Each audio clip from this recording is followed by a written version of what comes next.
Seorang wanita bernama Raisa yang tengah hamil tua 8 bulan berlari ketakutan dari kejaran saudara tirinya yang ingin memperkosanya. Dalam pelariannya, ia terjatuh, tetap menggenggam erat giok pemberian pria yang telah menghamilinya. 8 bulan sebelumnya, Raisa membawa 1 gerobak sayur untuk dijual ke istana demi biaya pengobatan ayahnya yang sakit TBC. Tanpa sengaja, ia bertemu Raja Saza. Raisa mengira Raja Saza hanyalah pengurus dapur kekaisaran. Raja Saza kemudian pergi bersama saudaranya tanpa memperdulikan Raisa. Mereka menuju pesta ulang tahun Puspa, anak Perdana Menteri. Raisa pun mengantarkan sayurannya ke kediaman Puspa. Di sana, ia tidak sengaja bertabrakan dengan Putri Menteri Keuangan, disaksikan langsung oleh Raja Saza. Putri Menteri Keuangan itu menghina dan menyakiti Raisa, tetapi Raja Saza membela Raisa. Saat Menteri Keuangan datang, Raja Saza memerintahkannya untuk membawa pulang putrinya dan mendidiknya. Di pesta ulang tahun Puspa, yang merupakan teman kecilnya, Raja Saza meminum arak yang ternyata telah diberi obat perangsang oleh nenek Puspa. Saat Puspa menghampiri, Raja Saza mendorongnya, sehingga Puspa pun pergi meninggalkan pesta. Raja Saza meminta saudaranya mencari penawar, lalu dibawa ke kamar untuk beristirahat. Ketika saudara Raja Saza hendak memanggil tabib, ia melihat Raisa datang. Saudara Raja Saza memerintahkan pengawal untuk tidak memanggil tabib dan malah menyuruh Raisa masuk ke kamar Raja Saza. Ia mengira Raisa sengaja meracuni Raja Saza demi menarik perhatiannya. Namun Raisa membantah. Tetap saja, Raisa dipaksa masuk untuk memberi kesempatan Raja Saza tertarik pada wanita. Raja Saza pun mengira semua ini adalah rencana Raisa untuk mendapatkan dirinya. Raisa menolak tuduhan itu, bersikeras bahwa ia hanya ingin mengantarkan sayuran. Meski begitu, Raja Saza tetap tidak percaya, hingga akhirnya mereka tidur bersama. Usai kejadian itu, Raja Saza menawarkan imbalan, tetapi Raisa menolak. Raja Saza salah paham dan memberikan sebuah giok padanya sebelum pergi. Raisa pulang, tetapi dimarahi ibu tirinya karena pulang larut malam. Waktu berlalu, perut Raisa semakin membesar. Ibu tiri dan saudara tirinya selalu memperlakukannya seperti pembantu, bahkan menghina Raisa sebagai pelacur. Ayah Raisa menanyakan siapa pria yang menghamilinya, tetapi Raisa menjawab bahwa pria itu tidak akan mau menikahinya karena perbedaan status mereka.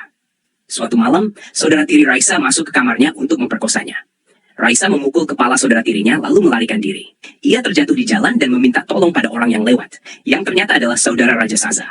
Awalnya, saudara Raja Saza tidak peduli, tetapi ketika Raisa menunjukkan giok miliknya, ia terkejut dan langsung membawanya ke tabib. Tabib mengatakan kandungan Raisa tidak stabil dan ia akan segera melahirkan. Raisa mengungkapkan bahwa ia mengandung anak Raja Saza dan memohon agar anaknya dijaga jika ia mati. Saudara Raja Saza kemudian menemui Raja Saza yang sedang berbicara dengan Nenek Suri.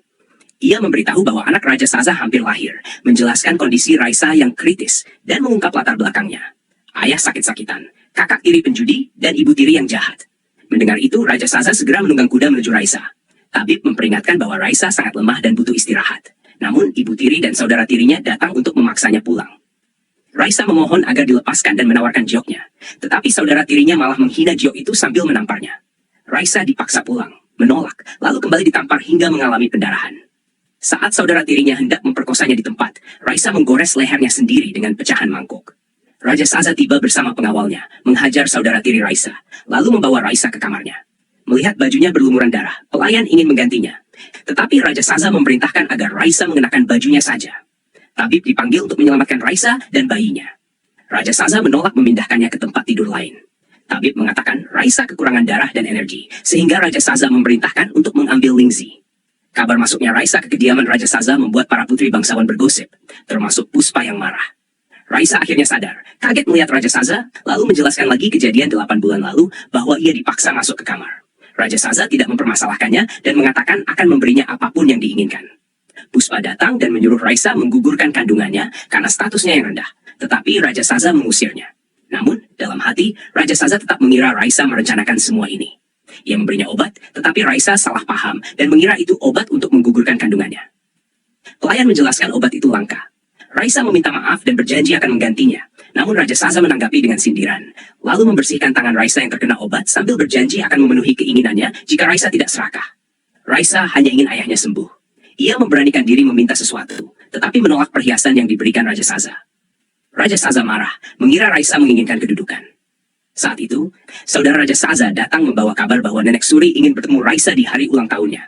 Saudara Raja Saza menggoda bahwa Raisa adalah wanita pertama kakaknya. Raisa berpikir untuk membalas kebaikan Raja Saza demi meminta bantuan untuk ayahnya. Namun Raja Saza mengira Raisa terlalu banyak mau. Sementara itu, Puspa sakit hati dipermalukan, membuat nenek dan ayahnya marah.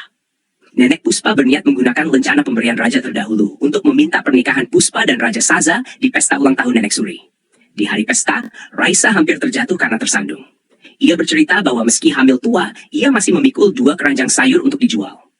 Raja Saza yang mendengar salah paham mengira Raisa sedang mencari simpati. Pelayan menenangkannya dengan mengatakan bahwa sekarang Raisa adalah kekasih Raja Saza, membuat Raisa sedih karena merasa tak enak meminta bantuan untuk ayahnya. Raja Saza dan Raisa kerap salah paham setiap melihat ekspresi masing-masing. Meski begitu, Raja Saza berkata tidak akan ada wanita lain di kediamannya selain Raisa. Raisa berangkat ke pesta dengan tandu yang disiapkan Raja Saza.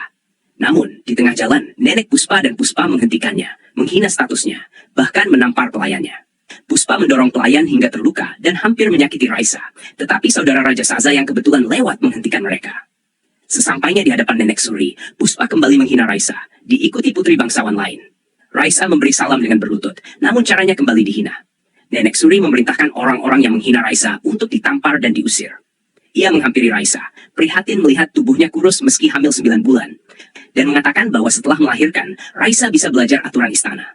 Raisa terharu karena baru kali ini ada yang peduli padanya. Tiba-tiba, Raja Saza dan adiknya tiba. Puspa membuat masalah lagi, menuduh Raisa melanggar aturan karena mengenakan mantel serupa dengan adik Raja Saza. Namun, adik Raja Saza malah membela Raisa dan menampar Puspa. Ia bahkan meminta Puspa memberi salam pada Raisa sebagai kakak iparnya, menegaskan bahwa Raisa adalah satu-satunya wanita kakaknya dan sedang mengandung keturunan keluarga kerajaan, serta ia sendiri juga menyukai Raisa. Nenek Puspa mengeluarkan lencana pemberian raja terdahulu dan meminta agar Puspa dinikahkan dengan Raja Saza. Adik Raja Saza kembali menghina keluarga Puspa. Nenek Puspa tidak meminta Puspa menjadi istri utama, melainkan selir. Namun, adik Raja Saza menolak dan berkata bahwa janji raja terdahulu bisa Nenek Puspa tagih sendiri setelah meninggal nanti.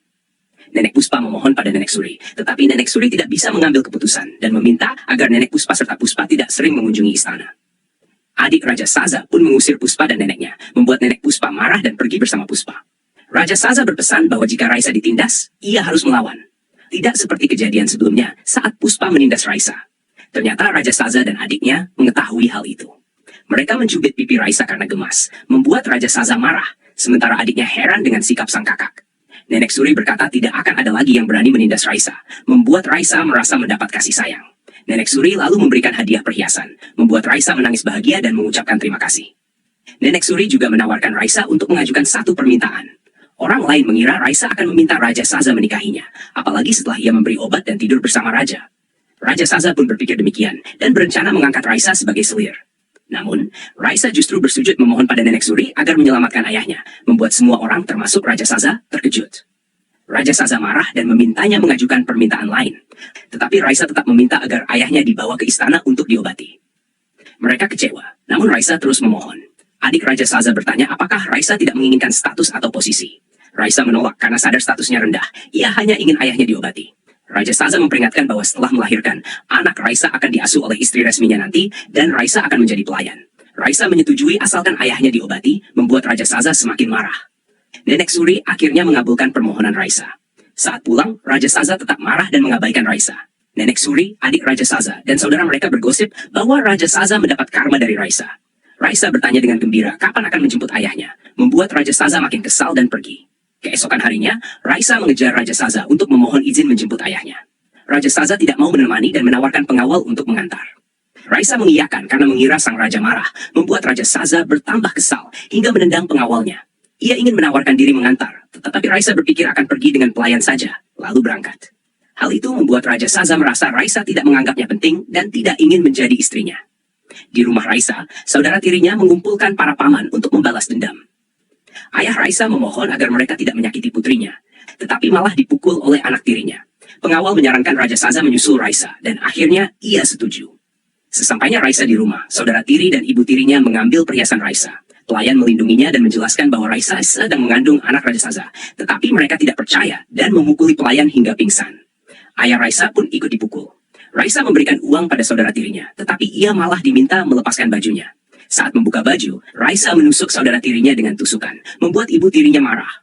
Raja Saza tiba bersama pengawal dan langsung menolong Raisa. Ia mengeluarkan lencana kerajaan, membuat mereka ketakutan dan memohon ampun. Raisa digendong pulang. Pengawal menawarkan racun dan pedang untuk menghukum mereka karena berani menyakiti wanita sang raja. Di kediaman Raja Saza, Raisa diperiksa tabib dan dinyatakan selamat. Ayah dan pelayannya dirawat di ruang tamu. Raja Saza berjanji menyembuhkan ayah Raisa, membuat Raisa memeluknya. Pelayan membawa obat untuk ayah Raisa, tetapi terdengar gosip bahwa Raisa hanyalah anak desa yang tidur dengan Raja Saza demi bisa membawa keluarganya ke istana. Ayah Raisa yang mendengar itu menasihatinya bahwa mereka tidak pantas bersama raja dan menuduh Raisa mencari cara untuk tidur dengannya. Raisa membantah, tetapi ayahnya meragukannya dan bertanya apakah Raja Saza mempercayainya. Raisa teringat ucapan sang raja yang memang tidak pernah percaya padanya, membuatnya sedih. Raisa hendak mengunjungi ruang kerja, tetapi mendengar percakapan Raja Saza dan saudaranya bahwa Raisa hanya akan menjadi selir, sementara sang raja akan menikah dengan putri bangsawan. Raisa pergi dengan hati hancur. Raja Saza menawarkan putri bangsawan itu kepada saudaranya, tetapi ditolak. Pelayan membicarakan bahwa anak Raisa akan diasuh istri utama Raja Saza. Raisa yang mendengarnya semakin sedih dan keluar istana, tetapi tersesat lalu diculik Puspa dan dikurung di gudang kayu terbengkalai. Ia berusaha keluar meski perutnya sakit dan berdarah. Raja Saza yang menyadari Raisa hilang segera memerintahkan pencarian. Raisa berhasil keluar dalam kondisi bersimbah darah. Raja Saza menemukannya dan membawanya ke tabib. Persalinan Raisa sulit. Tabib meminta memilih antara nyawa Raisa atau bayi. Raisa ingin menyelamatkan bayinya, tetapi Raja Saza memilih Raisa. Akhirnya Raisa melahirkan anak laki-laki, dan Raja Saza hanya fokus pada Raisa. Raja Saza lalu menghukum Puspa karena mengurung Raisa. Ayah Puspa berencana mengirim Raisa ke kuil Kizu. Sementara itu, Raja Saza menyiapkan baju pengantin untuk Raisa dan mengatakan tidak akan ada wanita kedua di kediamannya. Raisa kaget mendengar itu, namun masih sedih karena mengira dirinya akan meninggalkan anaknya. Adik Raja Saza menyarankan Raisa mengajukan permintaan karena telah memberinya anak laki-laki. Saat Raja Saza datang dan memberi kesempatan, Raisa justru berkata ingin pergi karena merasa statusnya rendah. Raja Saza marah, tetapi Raisa tetap pada keputusannya. Ia dan ayahnya pergi dari istana. Nenek Puspa lalu mengungkap bahwa obat perangsang saat pesta ulang tahunnya adalah perbuatannya sendiri, bukan Raisa. Raja Saza marah dan menyesal selalu memojokkan Raisa, lalu mencarinya. Beberapa bulan kemudian, Raisa kembali hidup sederhana menjual sayur. Raja Saza masih mencarinya. Saat Raisa tiba di rumah, ayahnya datang bersama Raja Saza. Raisa terkejut dan sang raja langsung memeluk serta meminta maaf. Mereka pun menikah. Raja Saza berpura-pura mabuk karena terlalu bahagia. Saat mereka berciuman, orang-orang yang mengintip di balik pintu jatuh beramai-ramai.